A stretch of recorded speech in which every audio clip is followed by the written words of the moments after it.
dons e talentos para passar uma mensagem.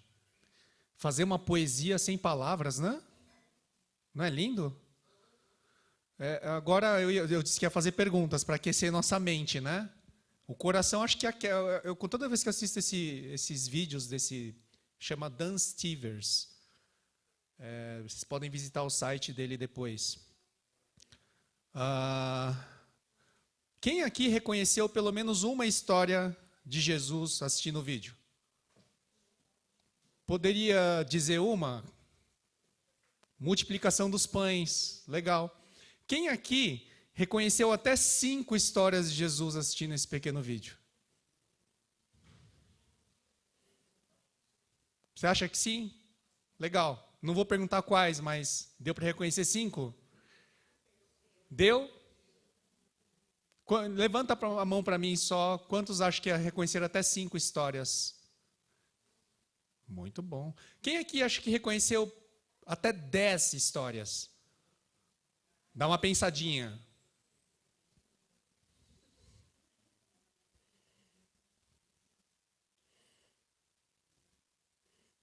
Ou entre 5 e 10, vai? Mais do que 5.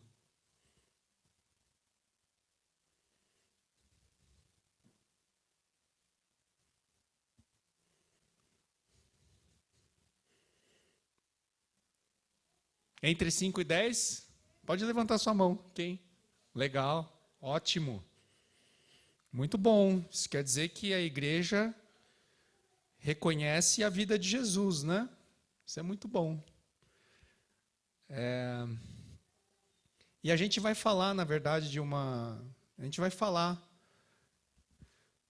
nesse momento sobre Jesus, sobre um momento específico da vida de Jesus. Todo mundo aqui reconheceu que todas as histórias que apareceram nesse vídeo são entremeadas com a crucificação de Jesus Cristo, né? Crucificação e ressurreição de Jesus Cristo. E é sobre isso que nós vamos falar nessa manhã.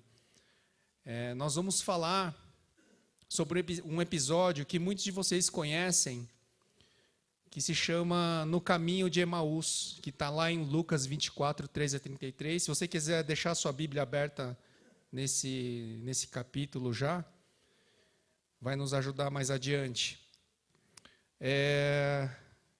Deixa eu me explicar antes. Deus fala comigo através de alguns versículos, ou alguns trechos da palavra, e Deus... Eu sou um cara acho que de longo prazo. As coisas precisam ter longo prazo. E Deus, às vezes, fica um ano me incomodando com uma única palavra. Vou dar um exemplo. 2018, entre 2017 e 2018, Deus toda hora me lembrava do versículo: eu sou o caminho, a verdade e a vida. E tudo o que eu fazia, e toda palavra que eu ia preparar, Deus me lembrava desse versículo. Eu falei assim, mas Deus, de novo, eu já preguei sobre isso para os jovens. Mas era impressionante, assim, que Deus ia me dando uma camada a mais.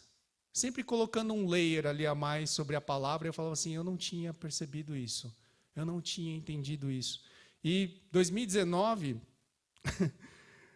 a Ellen até brincou comigo que quando a gente estava planejando as palavras daqui, né, para esse evento, não tinha no caminho de Emaús, e a Ellen me provocou. Ué, você não vai usar no caminho de Emaús? Aí eu parei, você não me provoca, mulher. Para de me provocar. E não é que, né, Deus falou através da vida dela, e falou assim, nossa, Deus, tem coisa em caminhos de Emaús para a gente refletir, sim, né? E a história no caminho de Emaús, eu vou tentar sintetizá-la muito rápido, né? Jesus morreu crucificado, foi sepultado, e depois de 3 dias ele vence a morte. E ele começa a surgir no meio das pessoas, né? E no caminho de Emaús tem lá 2 rapazes caminhando de Jerusalém, voltando para o povoado deles, que era em Emaús. Era uma caminhada de 11 quilômetros. E aí, Jesus aparece no meio dos dois. E o mais impressionante de tudo é que Jesus, ele tira a capacidade daqueles dois amigos de entenderem que era Jesus. Olha a pegadinha de Jesus, né? Jesus começa a andar no meio e fala, Jesus começa a conversar com aqueles dois jovens e fala assim, por que vocês estão tristes? E os jovens falam assim, mas você é o cara mais desinformado da face da terra. Você não viu no Google, você não viu nas redes sociais, está todo mundo falando disso, cara. Olha só como como Jesus é esperto, né? Jesus apareceu primeiro para quem? Quem que viu primeiro? Mulheres, né? Conta para uma mulher que o negócio, ó, a notícia vai, que é uma beleza, né? E viraliza rapidinho, né? Conta para uma mulher, né? Tem uma brincadeira em inglês que fala assim, né? O homem inventou o telefone, telephone, né? Mas o Jesus, ele inventou algo melhor, tell a woman. Conte para uma mulher.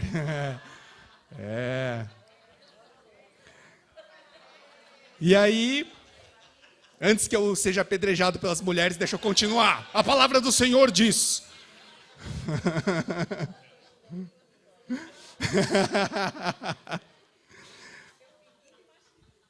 Tem um pouquinho, só um pouquinho. É um humor assim meio, né?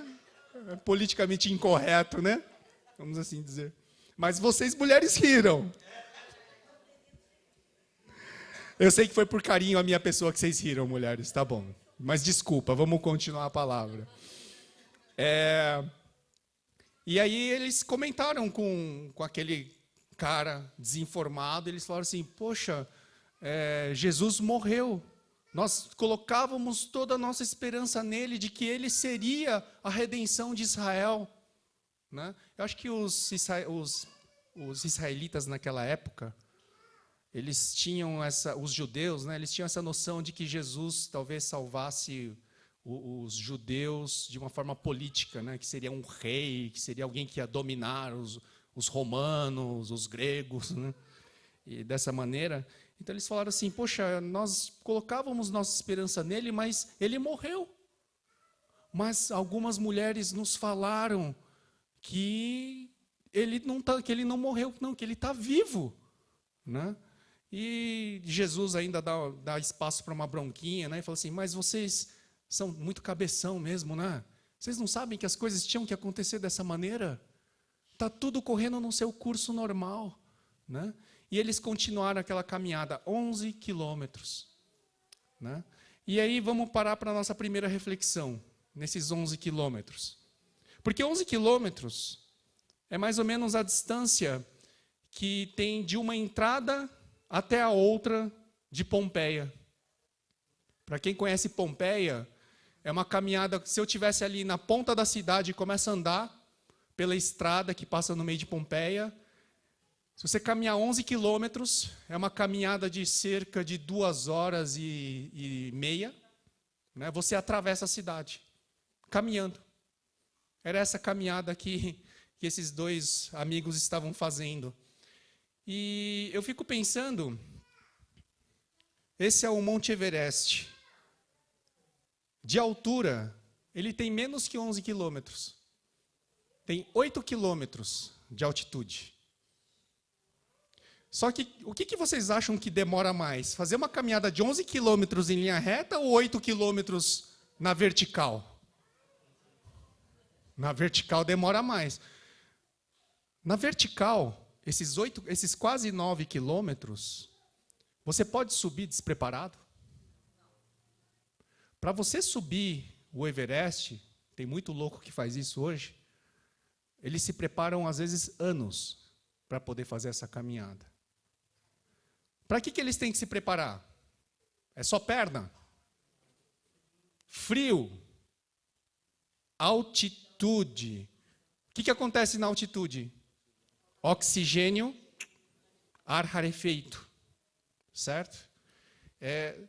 Dá para dizer que são condições humanas? É quase desumano, né? Olha só, 11 quilômetros na horizontal, a gente encara. 8 quilômetros na vertical é para poucos. Eu fico pensando que Jesus, nessa caminhada de 11 quilômetros com esses dois amigos, ele fez algo maravilhoso. Porque, nessa comparação que eu estou fazendo, na horizontal é o normal humano. É o que a gente consegue fazer naturalmente. Na vertical, é o sobrenatural, é o sobre-humano. É para poucos. É para Deus. É para homens como Jesus Cristo, que estão preparados para as condições divinas.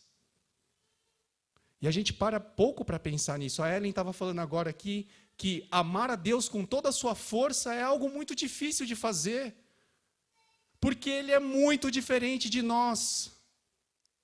Ele é Deus, Ele é todo-poderoso, Ele é quem rege o universo. E nós, muitas vezes, infantilmente, queremos nos aproximar de Deus sem a mínima preparação. Sem saber que quanto mais perto de Deus você chegar, mais o ar vai ficar rarefeito. Não importa quanta força física nós temos, quanta juventude nós temos dentro de nós, essas coisas, diante de Deus, vão se dissipando. E a gente esquece que no nosso processo de aproximação com Deus, nós temos que lidar com algo que nós não entendemos, que é o sobrenatural. Infantilmente, a gente às vezes canta algumas músicas, né? Senhor, né? Não tenho nada contra essa música, ela é linda. Mas faz descer o céu aqui na terra, como no céu. É a oração do Pai Nosso, né? É o que nós temos que pedir mesmo. Jesus nos ensinou a pedir isso. Mas, gente, se nós vamos pedir, vamos nos preparar. Porque se Ele decidir fazer descer o céu, a gente vai ter que suportar a glória dEle.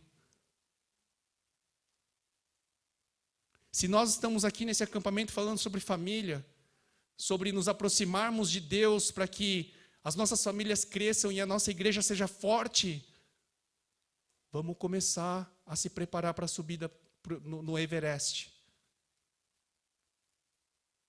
Essa é a minha lógica, uma lógica bem humana. Mas olha só, vamos voltar para os 11 quilômetros.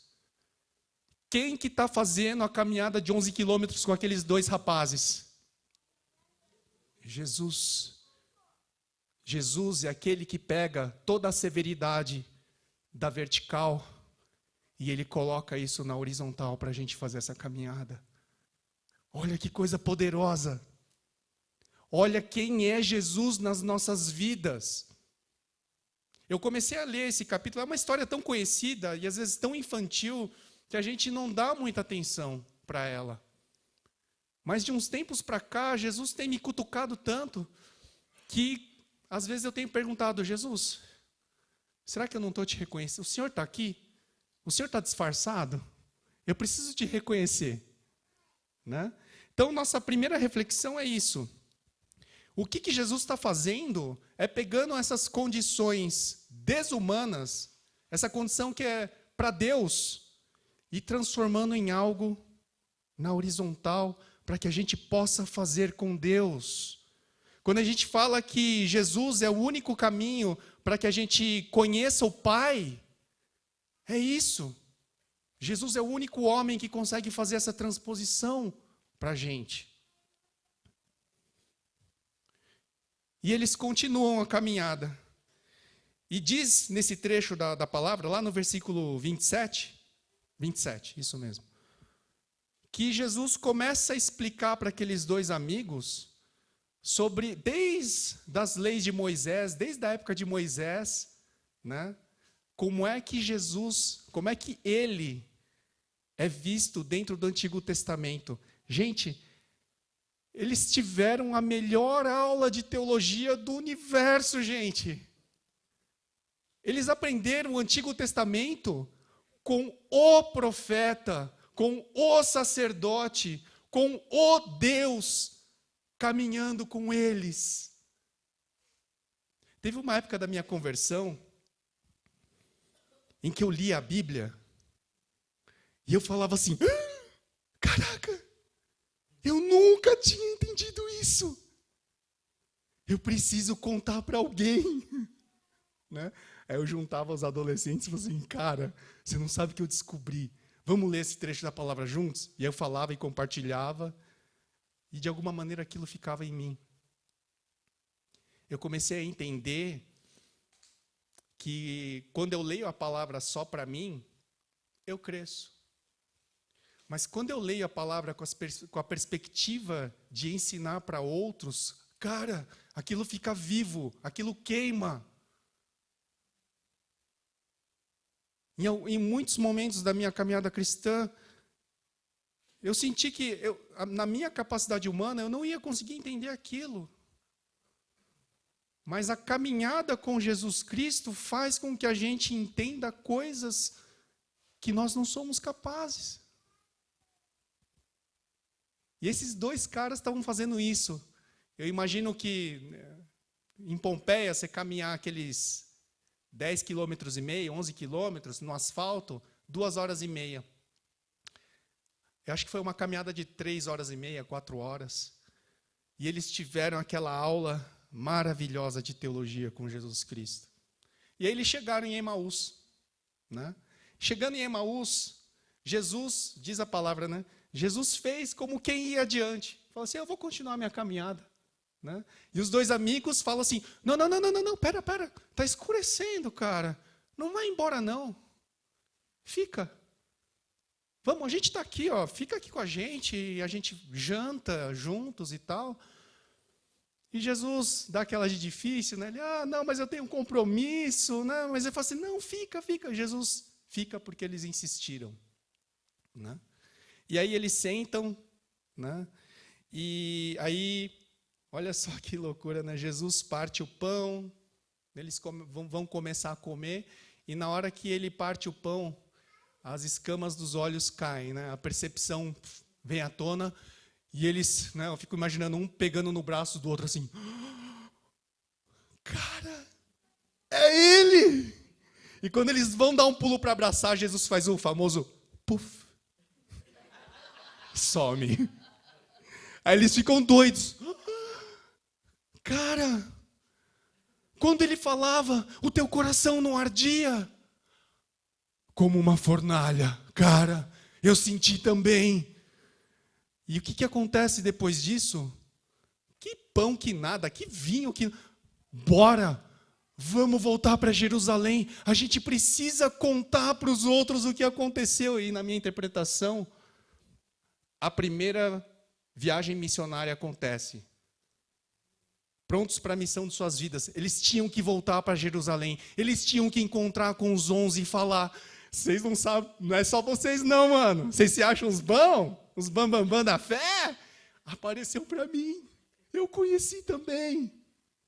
Nós andamos, nós tivemos uma aula de teologia com eles. Quer aprender um negócio novo? Vou te ensinar. Né?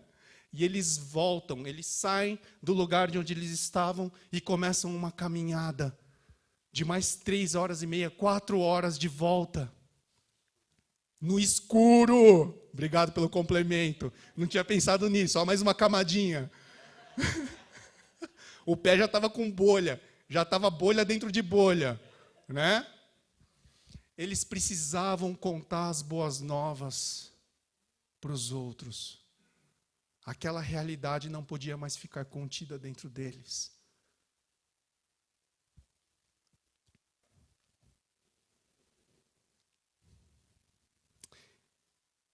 Eu vou falar uma coisa com toda a certeza do meu coração. Não tem outra maneira da gente demonstrar o quanto nós amamos a Deus para os nossos filhos, sem que Jesus faça parte disso. Porque antes de Jesus era tudo um ritual. E agora era um relacionamento na horizontal. meio que de igual para igual, de homem para homem, de humano para humano. Deus revela toda a tua bondade, se transformando naquele homem glorificado, naquela imagem. Nós somos a imagem e semelhança dele, né? Mas ali, como se fosse um espelho, e falava assim: é um homem como eu, que morreu por mim, que venceu a morte por mim, é verdadeiro. Só tem uma maneira de nós impactarmos as nossas famílias de uma maneira pura e verdadeira. É nos encontrarmos com Jesus Cristo de uma maneira que não prenda mais os seus pés onde você está. Que mexa com o teu falar de uma maneira que se fala assim: cara, eu preciso contar isso para alguém. Que quando você lê a tua Bíblia e o Espírito Santo cochicha algo que você não tinha percebido, você precisa ensinar isso para alguém. Fala assim: eu preciso ir para a igreja, estou louco para ir para a igreja porque eu preciso sentar com alguém. Pastor, me dá uma oportunidade, eu preciso pregar isso daqui. Forma um pequeno grupo, sei lá. Às vezes a gente está sentado na mesa. Não acontece tantas vezes, não é tão frequente, mas às vezes eu preciso compartilhar alguma coisa que eu entendi da palavra.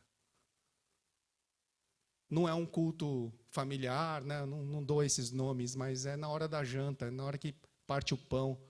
É assim que Jesus fazia, né? Jesus aparece para os discípulos, eles estão pescando, né? E Jesus fala lá: joga a rede para o outro lado, tal. O que Jesus vai fazer depois? Assar um peixe para comer com os discípulos. Hoje, a nossa meta ministerial, como o Ministério Orai, os ministérios que trabalham com crianças, não é coisa de glutão, não, tá? Não é glutonaria. Mas a gente quer fazer o nosso ministério em torno da mesa. Jesus nos ensinou que mesa é um móvel poderoso. Está dentro das nossas casas. E a gente precisa usar mais. Não é? Sentar com os filhos, né? Sentar com a esposa, trocar ideia, conversar. Jesus não fazia mais do que isso, gente. Quer dizer, fazia, desculpa, Senhor. Multiplicava pão, peixe, fazia... Fez o universo. Só isso. Mas quando ele estava lá, humano, no seu relacionamento horizontal, né? Quando ele se revela para aqueles dois amigos, partilhando o pão. Né?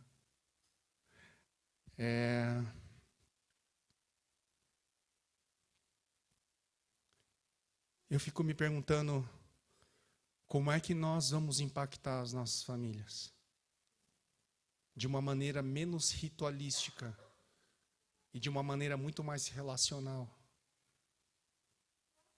Muito mais do que sentar e ensinar a Bíblia para os nossos filhos. Nossa estratégia hoje, minha estratégia é um pouco diferente, né? Eu acordo, faço café da manhã para as princesas, deixo o café lá na mesa, pego minha Bíblia, meu livro de devocional, abro lá e vou tomando meu cafezinho, lendo a Bíblia. Minha filha chega, eu que levo ela para a escola, que eu trabalho no mesmo lugar que ela estuda. Aí ela senta ali na mesa e às vezes ela não fala nada. Às vezes ela me interrompe e eu atendo a ela. Ela quer conversar sobre Pokémon.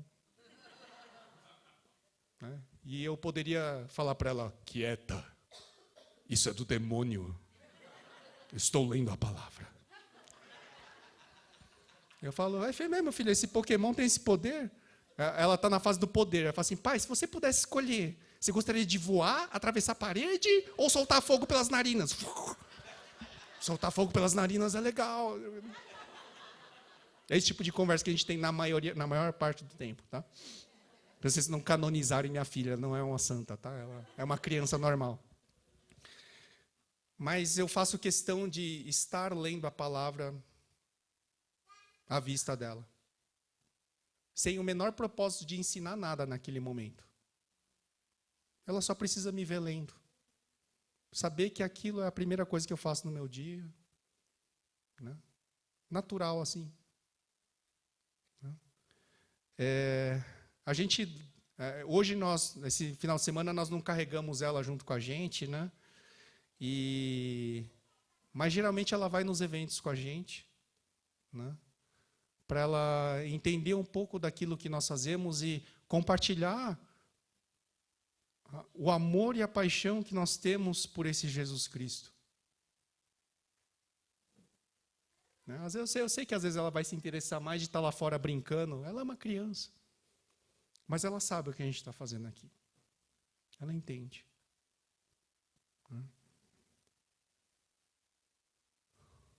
Mais do que ensinar, nós temos que estar preocupados se eles estão aprendendo.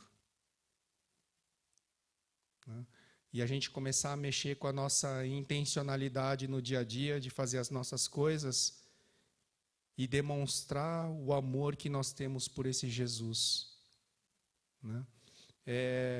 Nos louvores, nesses dias que nós estávamos aqui juntos, eu quero agradecer o pessoal do louvor, a todos que participaram. Para mim foi uma experiência tão gostosa de primeiro amor.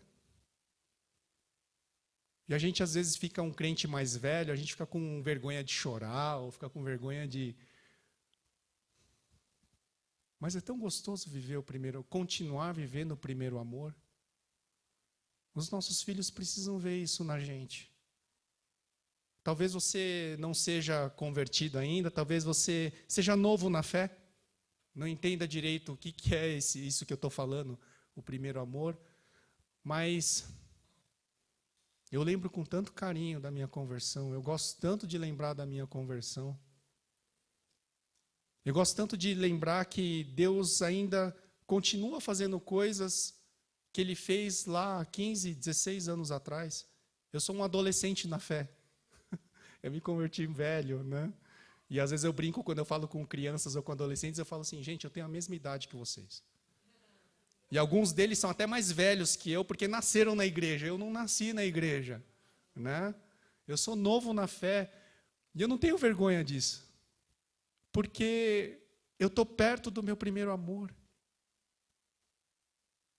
E acho que a igreja viva, o que nós estamos fazendo aqui, não é uma experiência emocional. Eu sei que a gente falou sobre emoções, eu sei que muitas vezes na nossa racionalidade a gente despreza a emoção e quer ficar com o racional. Amém. Paulo nos exorta a isso muitas vezes. Mas o primeiro amor é tão importante para as nossas famílias, para os nossos filhos. Então eu leio o Caminho de Emaús, e quando a Ellen falou de força,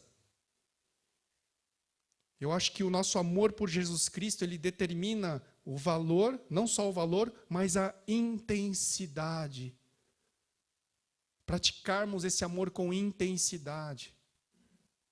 A gente está lá no ministério, trabalhando com as crianças, a gente se cansa, a gente se frustra, a gente chora escondido, né? Às vezes a gente fica com vontade de dar um tapa no bumbum da criança, mas não pode. Na sua pode, tá? Na dos outros não, né? Mas é um momento para a gente parar e pensar, Jesus é importante para o Senhor, não é? Porque eu estava compartilhando essa experiência com o pastor ontem na jacuzzi. Estávamos nós na jacuzzi. Não fica com ciúme, só na amizade. Só na amizade. Aí eu estava compartilhando uma experiência que eu tive com Deus. No começo da minha conversão, perto do meu primeiro amor, e eu trabalhava com criança já na igreja, e eu voltava do trabalho lá em São Paulo, eu ia do trabalho para casa a pé, eram 4 quilômetros, voltava caminhando. E no caminho, São Paulo, né? Todo semáforo tinha criança pedindo esmola e tal. E eu passava por aqueles lugares orando e falando assim, Senhor, o que o Senhor quer que eu faça? O Senhor quer que eu dê comida para elas agora? Deus, o Senhor quer que eu pregue para elas agora? O que o Senhor quer que eu faça por elas? Né? E teve um dia que isso estava muito forte. Eu estava, Senhor, fala comigo porque eu amo essas crianças, elas são importantes para mim. E eu tive uma experiência, Deus falou comigo. Eu senti Deus falando assim, Ivan, você ama essas crianças? Eu amo essas crianças, Deus. Aí parecia que Deus me perguntou de novo assim, Ivan, você realmente ama essas crianças? Eu amo, eu quero fazer alguma coisa por elas. Olha o Pedro, né? Olha o Pedro. Aí ele virou e falou assim, Ivan, eu amo essas crianças. O seu amor, ele é fraco e falho. Elas precisam não do seu amor, elas precisam do meu amor. Aí eu engoli seco, falei, será que eu estou ouvindo isso mesmo de Deus? Será que é a minha carne falando comigo mesmo? Porque não abriu nenhum espaço nas nuvens, não veio uma luz sobre mim. Não foi assim, tá? E Deus falou uma coisa muito poderosa para mim. Ele falou assim, me ame. Quando você me amar, essas crianças vão ser ajudadas. Aí sim você vai estar fazendo a sua obra aí na terra. Você precisa me amar, me ame. Não ame crianças. Então isso ficou muito forte para mim. Às vezes eu choco as pessoas, eu vou falar sobre ministério infantil, eu falo assim, gente, eu não amo as crianças. Ah, Ivan, você trabalha com criança, você deve amar a criança, né? Não, eu não amo. O pessoal treme na base. Fala, será que eu convidei o cara certo? Meu Deus, ele vai falar com a minha equipe, ele vai falar com a minha... Eu falo sem medo, porque eu tenho certeza que Deus falou isso no meu coração. E eu não posso terminar a frase assim, não amo as crianças, mas eu tenho que continuar. Falo assim, eu amo Deus. Eu amo Cristo. E isso faz toda a diferença naquilo que eu faço com as crianças. Isso faz toda a diferença que eu faço com a minha esposa e com a minha filha. Então, o que eu queria compartilhar com vocês hoje nós não vamos a lugar nenhum depois desse retiro se nós não avivarmos o nosso coração em Jesus Cristo. Tudo que você faz depende disso. Ministério infantil, casais, Crown, eu não sei o que mais tem dentro da igreja. Jesus Cristo precisa ser central. Eu vou passar um vídeo para vocês, para a gente encerrar esse momento. Só para explicar o contexto, isso daqui viralizou pelo Facebook. Existe uma doença, né, que é o daltonismo, e as pessoas... Um cara daltônico inventou um óculos chamado Enchroma, que quando você coloca o óculos, você consegue enxergar cores. Né? E aí eles fizeram uma compilação de vídeos que as famílias fizeram quando as pessoas enxergam cor pela primeira vez. Né? E é mais ou menos assim. It might, but some people see the effect right away. It's different, yeah. Oh my God, it's different. Yeah. Okay.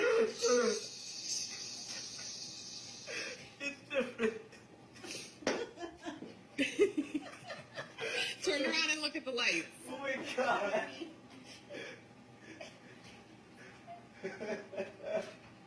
Oh my God. Olha a reação desse senhor. You see colors now? Olha a reação dele, olha as mãos dele.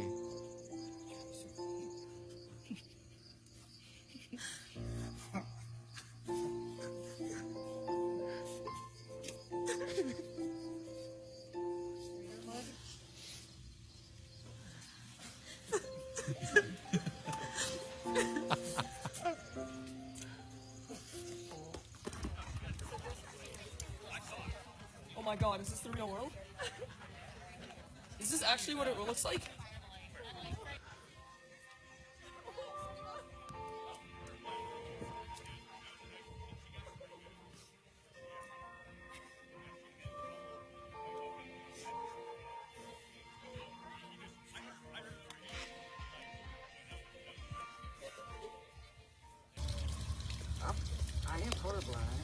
eyes so that you'll see how.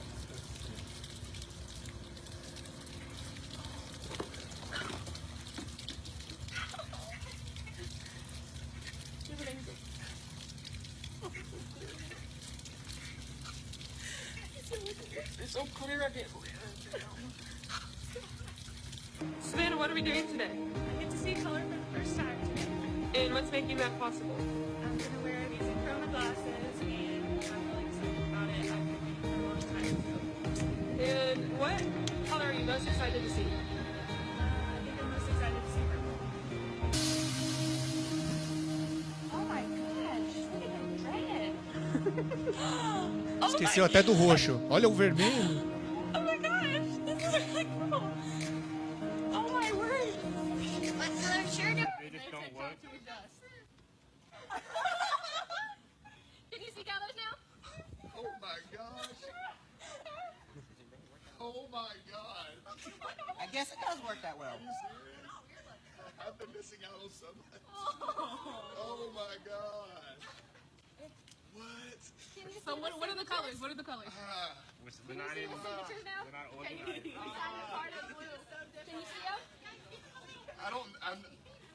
Oh my gosh. Orange, red, yellow, green, blue, purple. Can you see them?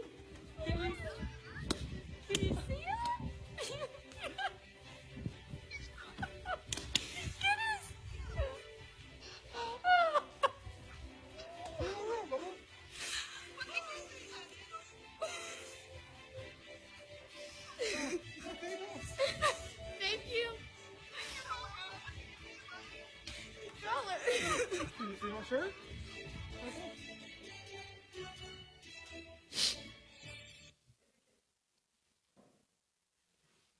Jesus, ele nos introduz a um novo mundo. Jesus é como se fosse esse óculos. E quando a gente entende o que é salvação, quando a gente entende o que é inferno, quando a gente entende o que é condenação, e a gente consegue entender que ele nos entrega algo chamado paraíso, que ele já nos coloca desde agora lá.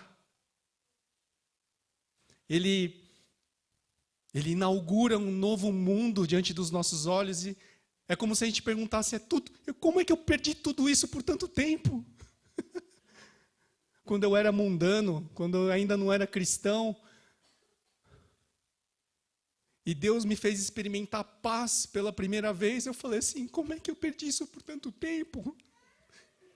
Como é que eu não podia querer isso para a minha vida?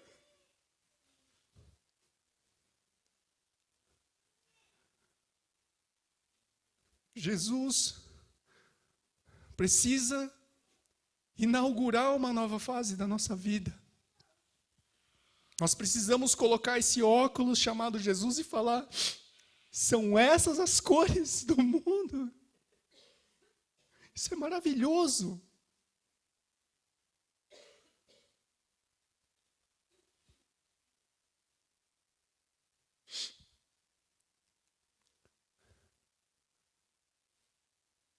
Eu penso no caminho de Emaús,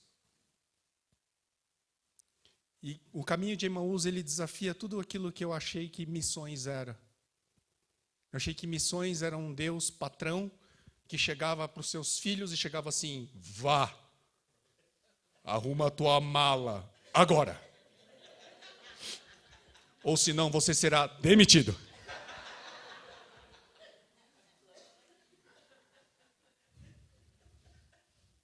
No caminho de Emaús, ninguém mandou aqueles dois voltarem. Eles foram. Quando você fica em dúvida, será que eu evangelizo aquela pessoa ou não?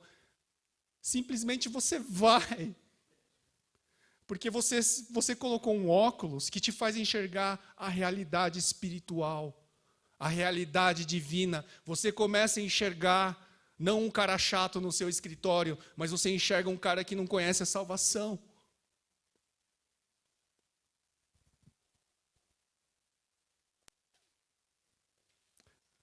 Nós precisamos reviver as cores da nossa conversão. Se você ainda não é convertido, você precisa perguntar para Deus, por que você ainda não viu as cores? Esse óculos aqui, ele garante 70% de eficácia, ou seja, 30% das pessoas que experimentam não veem cores. Nós estamos falando de um Deus que está interessado em 100%. Se você está aqui hoje, se você passou aqui esses dias, você pode até achar que não está errado, né? Você escolheu estar aqui. Mas deixa eu te contar um segredo. Deus escolheu antes que você estivesse aqui. Aquilo que você sentiu para fazer sua inscrição e estar aqui, foi o Espírito Santo que te conduziu aqui para esse lugar. E eu tenho certeza que se não for agora, se não for já, iniciou-se um processo na sua vida para que você veja cores. E isso vai impactar a maneira que você vai enxergar os teus filhos.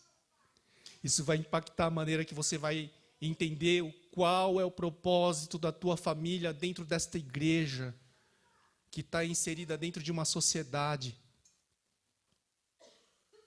É esse Jesus Cristo que nós precisamos ter contato. Deus nos deu dons, talentos, poderes, mas não sejamos igreja de Corinto. Vamos depender de Jesus Cristo. Ele precisa ser o centro de todas as coisas que nós fazemos. E o meu desejo agora é que Ele seja o centro daquilo que nós estamos fazendo agora. Amém? E eu convido a igreja a orar junto comigo. Convido a igreja a ficar de pé. Aqueles que puderem.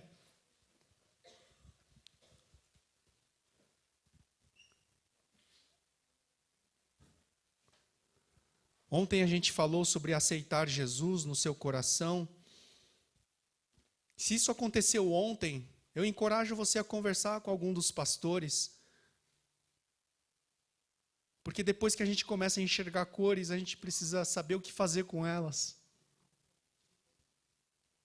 Se hoje ficou mais claro para você o que é aceitar a Jesus Cristo, de entender a nossa condição pecaminosa e entender que esse sacrifício fez com que tudo aquilo que era difícil antes naquela relação vertical com Deus se transformou em horizontal por causa desse Cristo maravilhoso que escolhe andar com a gente, mesmo não sendo reconhecido.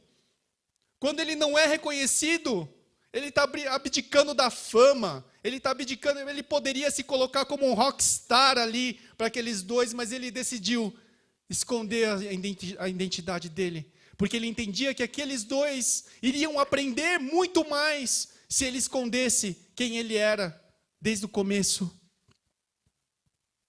É esse Deus de humildade que nós temos, é esse Jesus maravilhoso que se importa com o nosso caminhar, que se importa com aquilo que nós aprendemos, que se importa quando a gente pede, fica mais um pouco, porque a tua presença, ela é boa. Eu não sei quem o Senhor é, mas fica com a gente. Eu vim de um lar em que meu pai perdeu tudo, desde a esposa, perdeu negócios, perdeu dinheiro. E a nossa vida familiar era perto de um inferno.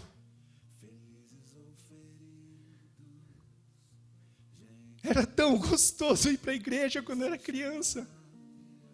Eu sentia que tinha pessoas ali, tinha adultos ali que me amavam.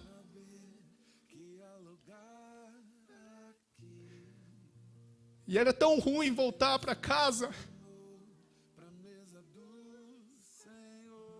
Naquela época eu era tão criança que eu não entendia que a presença de Jesus é algo agradável. E eu ficava pensando, por que Jesus não vem para casa comigo? Eu não sei o que você está passando na sua casa. Mas eu quero que você tenha uma experiência com Jesus hoje aqui, de uma maneira que você fale assim, não vai embora, não segue adiante não, fica comigo mais um pouco. E a minha oração nessa manhã é que Ele não só fique, mas Ele se revele, faz cair as escamas dos nossos olhos, Jesus. Nós queremos ver cores, as suas cores. Nós queremos ter um entendimento cada vez maior de quem o Senhor é. Nos ensina a Tua palavra. Nos discipula, Jesus. Nós sabemos que o Senhor ascendeu aos céus. Mas nos faz experimentar o Teu Espírito, Senhor. Nos faz experimentar a Tua presença de uma maneira não só poderosa, mas acima de tudo carinhosa, cheia de amor, para que nós possamos transbordar disso para a sociedade, Pai.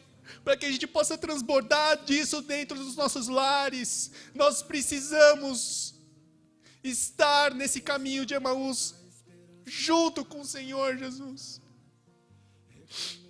Eu sei que cada um tem o seu tempo, Pai. Eu sei que os olhos de cada um vai se abrir da sua maneira, não da nossa maneira. Nós não mandamos no Espírito, nós não mandamos no Senhor, Jesus.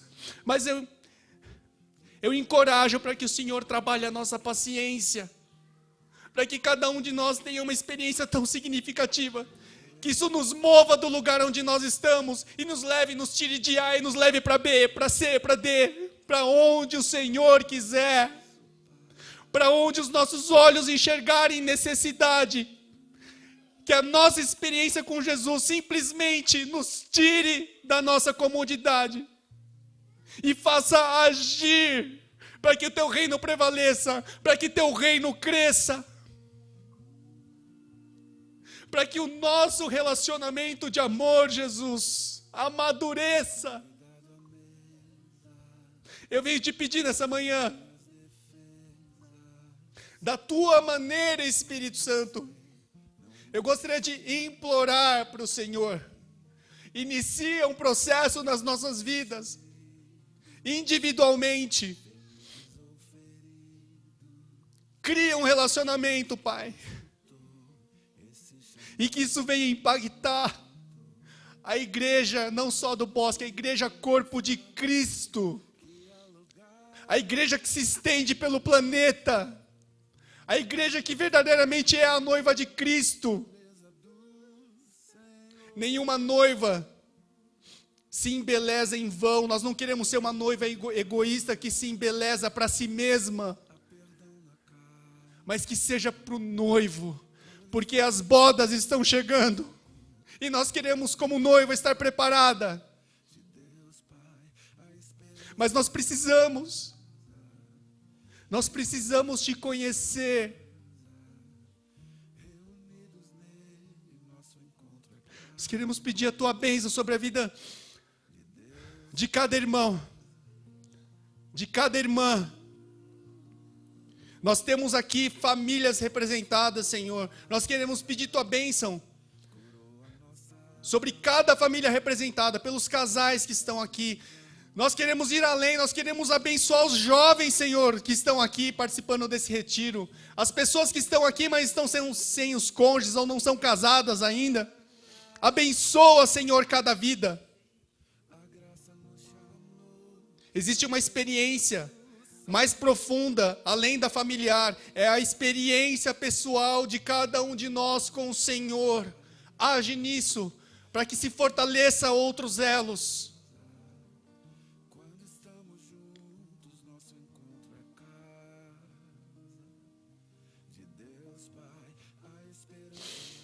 Nos abençoa, Senhor, com Tua presença sempre. Que os nossos cultos não sejam cultos ritualísticos, Pai. Eu não estou falando só da igreja do Bosque, estou falando de todas as igrejas, Pai. Onde nós pisarmos, quando batermos palmas, quando erguermos nossas mãos, quando ouvirmos a Tua palavra, que a gente possa colocar intensidade nisso, Senhor. Que a gente possa colocar propósito nisso. Tirar o centro de dentro de nós mesmos e colocarmos no próximo. Que tudo aquilo que a gente aprenda não seja para nós, seja para o próximo. Nos abençoa, Senhor. Nós não queremos pedir dons. Nós não queremos pedir coisas materiais. Nós queremos só experimentar presença. Que todo o resto seja consequência de algo muito maior e mais profundo, que é o te conhecer.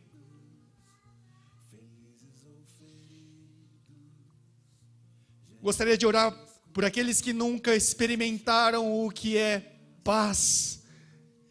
Jesus, derrama paz sobre os corações. Que essa paz invada os lares. Que essa paz venha abençoar a vida dos casais. Obrigado, Senhor, porque o Senhor colocou do meu lado uma mulher pacificadora. Colocou uma mulher longânima e cheia de paciência para lidar com a minha agressividade.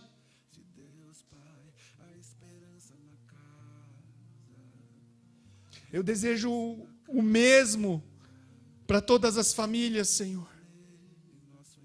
Eu gostaria de orar pelas famílias que hão de se formar ainda. As cores irão se misturar aqui dentro dessa igreja, Senhor, em nome de Jesus.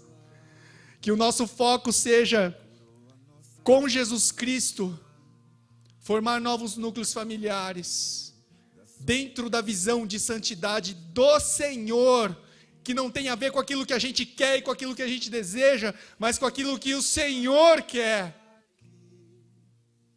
Nós te amamos e nós queremos que seja do seu jeito, porque é melhor, porque é perfeito.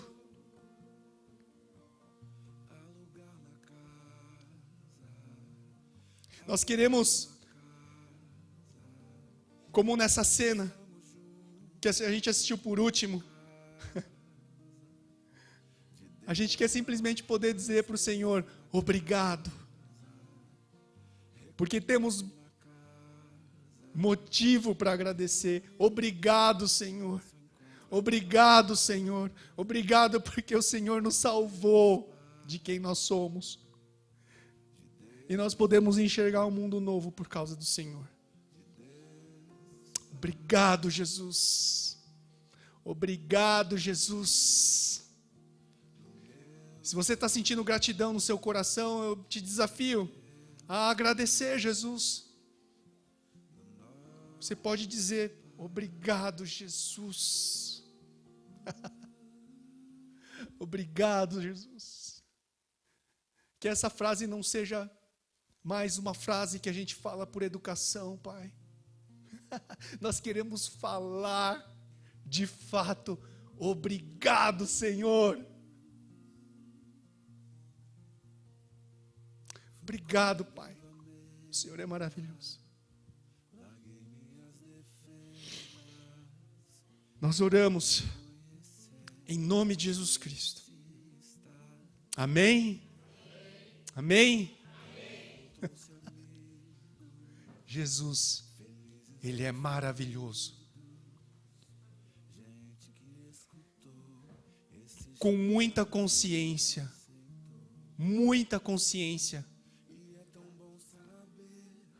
E com quem vai determinar isso não sou eu, são vocês, tá? Nós vamos brincar de adicionar intensidade nas coisas. Eu queria convidar a igreja a aplaudir Jesus Cristo. Mas antes de começar a juntar e separar suas mãos, junta até a última gota de gratidão que você tem no seu coração, porque nós vamos expressar a nossa adoração de maneira intensa agora.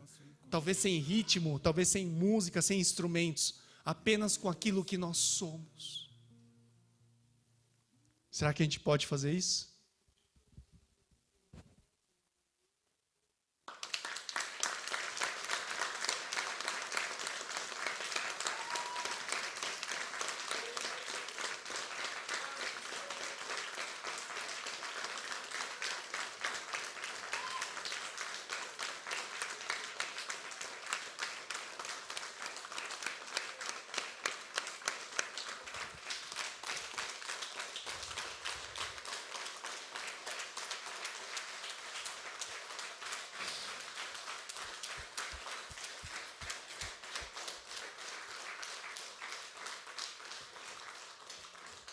Fiquem tranquilos e tranquilas, no céu as mãos não vão doer.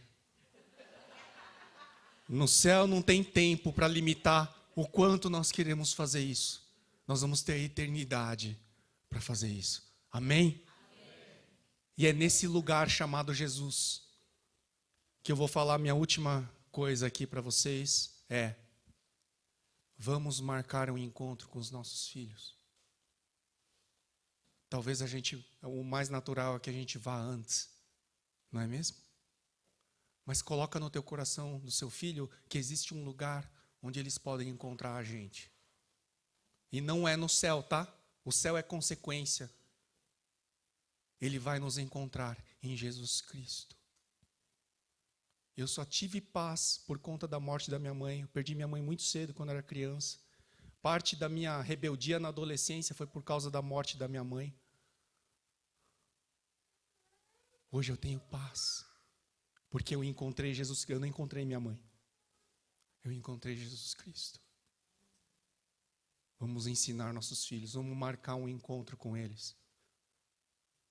No momento que eles nos perderem, ou até numa tragédia que nós perdamos eles, existe um lugar onde nós podemos nos encontrar, que é em Cristo.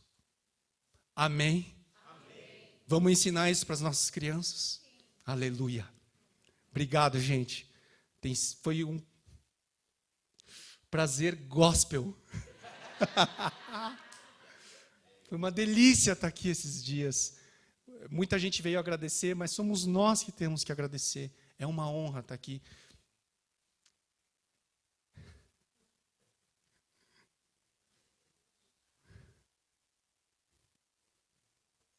É uma honra estar aqui.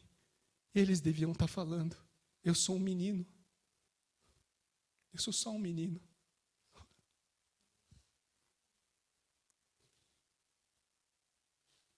Vocês têm a bênção de reunir os 3 pastores japoneses mais brasileiros que existem no Brasil. E olha o que nós estamos colhendo como igreja. Isso é maravilhoso. Isso é maravilhoso. Parabéns para Jesus Cristo pela obra que está sendo feita através da Igreja do Bosque. Vocês são incríveis. Continuem assim. Amém? Pastor Shinobu.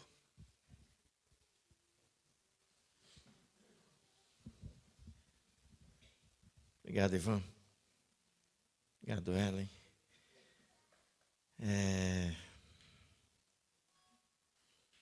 Bom. Então, como a gente está dentro do tempo ainda, né?